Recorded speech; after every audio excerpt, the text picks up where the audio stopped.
Interesting aspect about this fight is that there's a lot of history to certainly Thomas Hearns and an emerging history about Virgil Hill. These are two intriguing young gentlemen, and we're going to take a look now at the profiles, the careers, the opinions and thoughts of Virgil Hill and Tommy Hearns.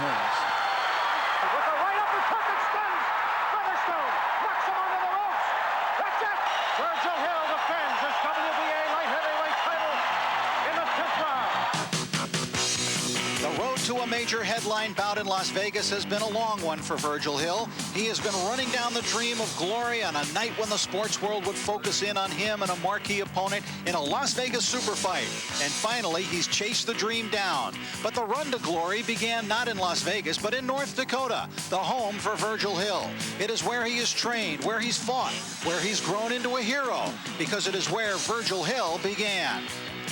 And from those beginnings, he became an Olympian in the Los Angeles Games of 1984, where he won a silver medal and became a hero to the fans in his native state. It was an idol level in sports that there perhaps was only reached by Roger Maris. I've just had a lot of support. You know, there are no major sports franchises up there, so, you know, they kind of follow me very, very closely. And there has been no letting down of his fans. Most of his 10 title defenses have been in North Dakota, delighting his home staters with speed, boxing ability, and enough punch to build up this impressive resume. But there's one thing missing on the boxing record of Virgil Hill, a win over a certifiable superstar in $1 million payday.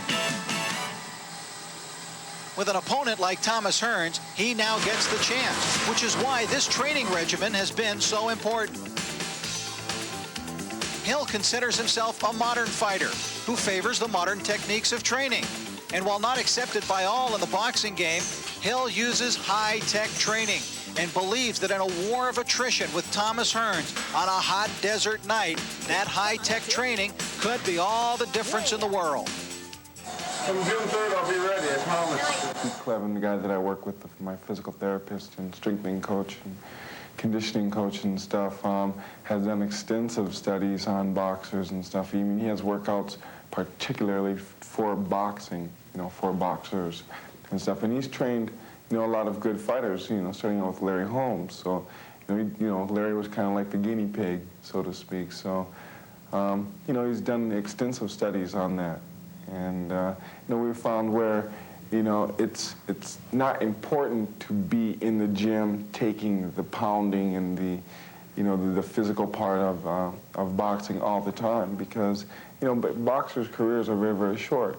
So that, you know, that one punch that you don't take in the gym may make the difference. And now all of his work, training, and dreams lead directly to the hitman. And Virgil is ready for the fight of his life. I'm a fighter that, you know, and stuff, and he's trained, you know, a lot of good found where, you know, it's not important to be in the gym taking the pounding and the, you know, the physical part of boxing all the time, because, you know, boxers' careers are very, very short. So that, you know, that one punch that you don't take in the gym may make the difference. And now all of his work, training, and dreams lead directly to the hitman. And Virgil is ready for the fight of his life.